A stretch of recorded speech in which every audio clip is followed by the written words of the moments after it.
जीवन में बहुत सी चीजें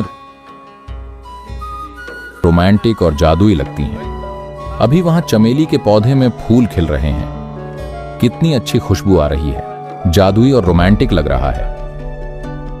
लेकिन उसे कैसे संभव बनाया जाए, उसके लिए एक विज्ञान और तकनीक है, हाँ या नहीं? जो व्यक्ति जानता है कि पौधे को क्या चाहिए और सही चीजें करता है, सिर्फ उसी के पास सबसे ज्यादा फूल और सबसे ज्यादा खुशबू होगी, है ना? तो अगर आपको अपने बगीचे में फूल चाहिए, आप अपने बगीचे में फूल चाहते हैं, तो आप क्या करेंगे? फूल फूल फूल फूल वाला ध्यान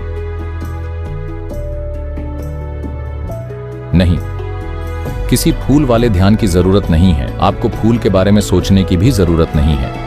आपको मिट्टी के बारे में सोचना है, आपको खाद के बारे में सोचना है, आपको पानी के बारे में सोचना है, आपको धूप के बारे में सोचना है, फूलों के बारे में नहीं। अगर आप इन चीजों को सही तरीके से संभालते हैं तो फूल खिलेंगे।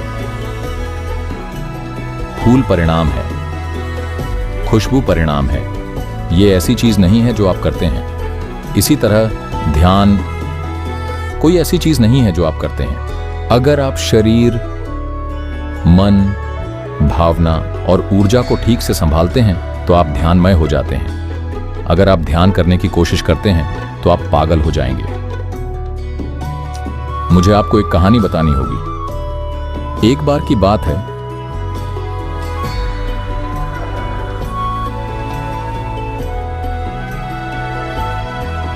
दक्षिण भारत में एक आदमी था जो अलौकिक शक्तियां पाना चाहता था। अलौकिक शक्तियां क्या होती हैं, आप जानते हैं? अलौकिक शक्तियां क्या होती हैं, आपको पता है क्या?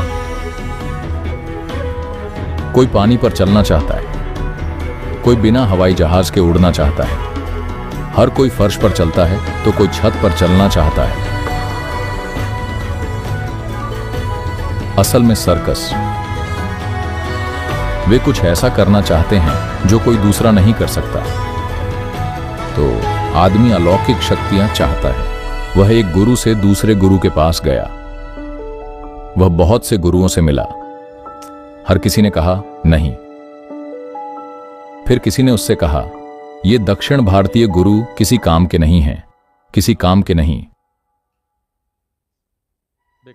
क्योंकि वे बहुत रूढ़िवादी हैं। वे आपको ये सब नहीं देंगे। मैं एक भिक्षु को जानता हूं तिब्बत में, जिसके पास वो सारी अलौकिक शक्तियां हैं जो आप चाहते हैं और वो आपको देने को तैयार है। हमारा आदमी तुरंत तिब्बत की यात्रा पर निकल पड़ा। दक्षिण भारत से तिब्बत तक चलकर हिमालय पार करना कोई आसान यात्रा नहीं थी, पर हमारे आदमी ने ठान लिया था उसे अलौकिक शक्तियां चाहिए, तो वो इतनी दूर गया।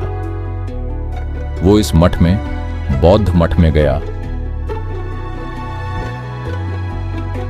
बौद्ध मठ की संस्कृति यहां दक्षिण भारत में हम जो जानते हैं उससे बहुत अलग है। यहां लोगों को सिखाया गया है कि अतिथि देवो भव, जिसका अर्थ है अतिथि भगवान है। अगर कोई आपके घर मेहमान की तरह आता है तो आपको उसे भगवान जैसा आदर देना चाहिए। अगर वो कहीं और आपका दुश्मन भी रहा हो तो भी जब वह आपके घर आता है तो आपको उसके साथ भगवान जैसा बर्ताव करना चाहिए। भारत में आप देखते होंगे कि लोग आपको देखकर इस तरह से करते हैं क्योंकि वे आपको भगवान जैसा आदर देना चाहते हैं, क्योंकि आप उनके यहाँ आए हैं। जब वे आपके घर आएंगे तो वे अलग होंगे, लेकिन अब जब आप उनके यहाँ हैं तो वे आपको भगवान जैसा आदर देना चाहते हैं। लेकिन बौद्ध मठ में ऐसी कोई संस्कृति नहीं है। अगर आप वहां जाते हैं तो कोई आपसे नहीं पूछेगा कि आप कौन हैं। इसीलिए नहीं कि उन्हें आपकी परवाह नहीं है, क्योंकि उनके जीवन में सबसे बड़ी चीज उनके जीवन में यह जानना है कि मैं कौन हूं। अगर अभी कोई नया व्यक्ति आता है तो उसके आते ही आप उससे पूछते हैं आप कौन हैं। यह बहुत बड़ा सवाल है, हाँ, बहुत बड़ा सवाल है ना? तो वे आपको इतने बड़े सवाल से शर्मिंदा नहीं करना चाहते। तो एक नया व्यक्ति आया है, अगर आप उससे यह नहीं पूछते कि आप कौन हैं, तो अगली संभावना क्या है? आप कहां से आए हैं? क्या आप जानते हैं आप कहां से आए हैं? अभी आप चीन से आए हैं, बात वो नहीं है। आप वाकई कहां से आए हैं, क्या आप जानते हैं? इस जीवन में आप कहां से आए, क्या आप जानते हैं? क्या आप जानते हैं? नहीं। Where is that? Mother. ठीक है, मां के गर्भ में आप कहां से आए? आप वाकई नहीं जानते कि आप कहां से आए हैं, है ना? तो वे आपको इस सवाल से भी शर्मिंदा नहीं करना चाहते। कोई नया व्यक्ति आया है, आप उससे नहीं पूछते कि आप कौन हैं या आप कहां से आए हैं। बातचीत के लिए ज्यादा गुंजाइश नहीं है, तो वे आपसे बात नहीं करते।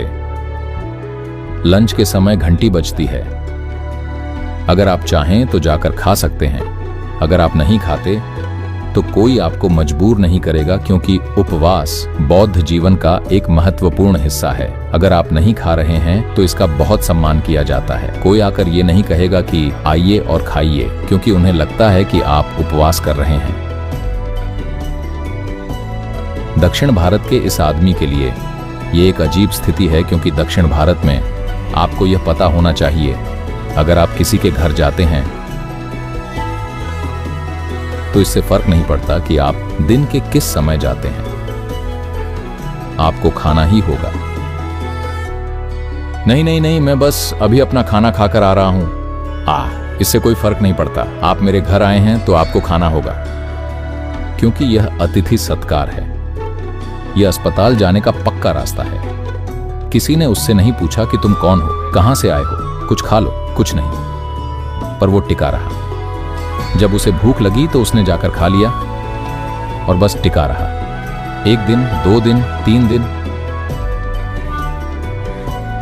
3 सप्ताह बीत गए। किसी ने उससे बात नहीं की। 3 सप्ताह बाद वहां जो बूढ़े भिक्षु थे, उन्होंने उसे बुलाया। वो जानते थे कि यह आदमी क्यों आया है। उन्होंने कहा, तुम अलौकिक शक्तियों का क्या करोगे? तुम पानी पर चलकर क्या करोगे? 3 दिन बाद वैसे भी नाव बेहतर होगी। मैं तुम्हें ध्यान का तरीका सिखाऊंगा, इससे तुम एक सार्थक जीवन जी सकोगे। हमारे आदमी ने कहा, नहीं नहीं नहीं, मुझे आपका ध्यान नहीं चाहिए। क्या आपको लगता है ध्यान सीखने के लिए मुझे तिब्बत आना होगा? भारत में हमें हर तरह का ध्यान आता है। मत भूलिए कि गौतम बुद्ध को भारत से निर्यात किया गया है।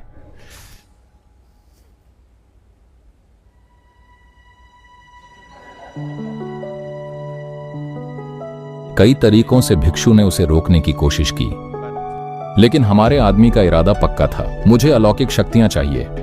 तब भिक्षु ने कहा, ठीक है, यदि तुम्हें यह लेना ही है तो कल सुबह 4 बजे नदी में डुबकी लगाओ और यहां आओ। देखते हैं क्या कर सकते हैं। मैं तुम्हें अलौकिक के रहस्य दे दूंगा। हमारा आदमी सुबह 4 बजे गया, नदी में डुबकी लगाई। यह दक्षिण भारत नहीं है, यह तिब्बत है। तापमान पूरे माइनस में है। उसने डुबकी लगाई और आधा नीला हो गया।